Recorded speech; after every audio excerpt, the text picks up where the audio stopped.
Hey, welcome to the Board Game Closet. My name's Jimmy. I'm Rod. I'm Bradley. And today we're checking out Just One. Just one. Just one. There's only one. This is a party game, so if you're not into party games, turn the video off.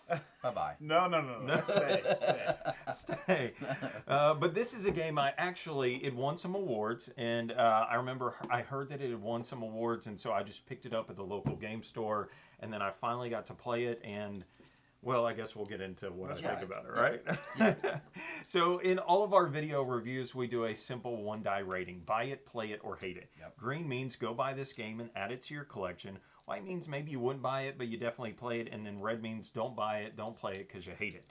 We're going to give you our rating and then spend the rest of this video telling you why. All right, So let's do here it. we go. Okay. And Reveal. Green. Green. All green. All green. I promise we don't always agree. No, we don't always agree. But okay, so let me give you the basic premise of this game. Someone who is the guesser on this round is going to flip over a card in front of them, and they're going to randomly pick a number, 1 to 5.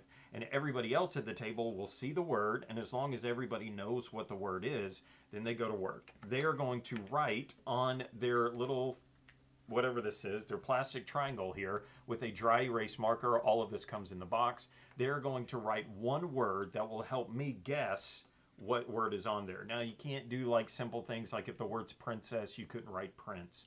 And it's got to just be one word, and that's it. And there are some other rules, but anyways, that's the basic idea. And then I will close my eyes, and everybody around the table will flip up their cards, reveal their cards, and if any of the words match, so let's say the word was mustard, and both of you wrote yellow, then those words would go face down. So sometimes the super obvious clue gets eliminated. I'll open up my eyes, and I will have to guess the word off of what was left facing up. And so it sounds very easy, but sometimes you will write down something that you think no one would write, and then that word gets eliminated. And you need context clues to figure things out. That's the basic premise of the game, and I absolutely love it. Yeah. Outstanding.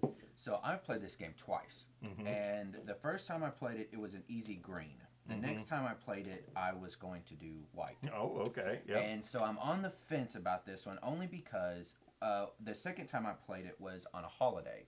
And my family doesn't like party games. If everyone wins, they're not into it. It's got to be competitive. It has to be competitive. I It get has it, to yeah. be, I want to win. And so I got to thinking, and the first time we played it, it was boys against girls. Like you had boys all playing, and then girls played. And that made it competitive. It did make it And competitive. so I thought, well, that means there's nothing wrong with the game. The game is good. The game's a really good game. It's the people that you have playing it. So true. Which is like any game, I guess. But with this one, it's really simple. There almost is no teaching. The only thing I would say is, and again, I shouldn't have to say this, but when I taught it, I was relaxed on the rules. The rules are very important, believe it or not. I know that seems like I shouldn't have to say that, but the rules are very important, and it made the game not good, actually, by not playing to the T by the rules. Yeah. Well, What'd you think about it? Like any party game, the more people, the more fun it is. Yeah, I for think sure. that when you have a load of people playing, and then that makes both your parts of the game for when you're just trying to guess a word to help the guy, or you're the guy that's guessing, it makes it that much more difficult. So that's the one I enjoy. Maybe as many people as possible. That's I guess a party game, right? Because you're not gonna play with just 2 or 3 people most likely. But I think it's an outstanding party game. It really is. I normally don't enjoy party games, but this one I like a lot. There is a 3-player version to it, and the way that it works is one person guesses, and then 2 people give 2 clues each. So there will be 4 clues out there, but you still have the whole something could be eliminated. Yeah. And I have not had this game miss at all. Anytime I've ever played with it, it has been so much fun. And this has actually completely eliminated Codenames for me. So I love Codenames. It's a great game. There's nothing wrong. Well, the thing that this one does better than Codenames is it takes out all the waiting. Yeah. So I don't know if you played Codenames and you're just sitting there waiting on the person to come up with the clue, and they're racking their brain trying to come up with the perfect thing. It's all gone, but it's the same idea. Here's a clue. I'm going to give you other clues to try to guess one word. And so it's just awesome. There's a lot of tension in the game.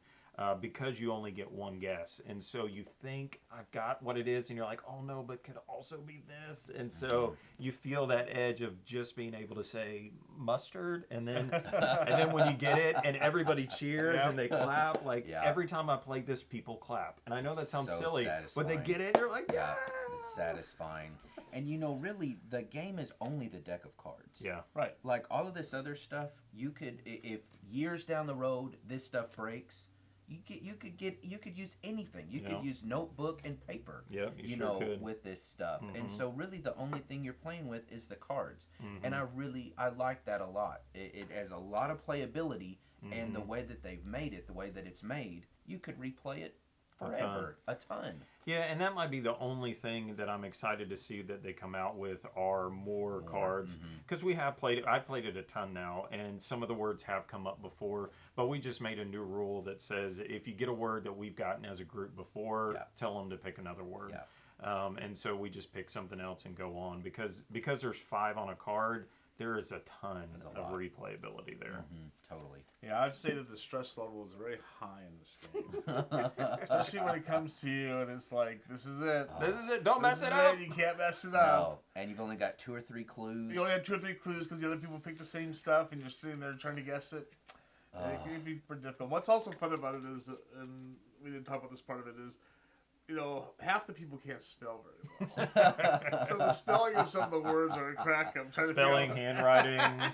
Handwriting's another one. So it's pretty funny. It's a very enjoyable game. Oh, I love it. To me, it does exactly what a word game should do. It is fast, it's easy, it's very approachable, it's not complicated.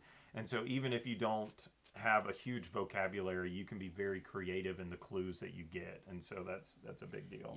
Yep, I love it. And as 7 players, that's a lot. That's a lot. That's a lot of players. It's great. And technically, you could play with a lot more than that. That's Like true. if you did a competitive version, like what you're saying, you could have 2 groups of people that are playing at the same time, or So you could double that. Then. Yeah, That's just on true. opposite teams. So buy 2 copies. Buy 2 copies. Buy 2 copies.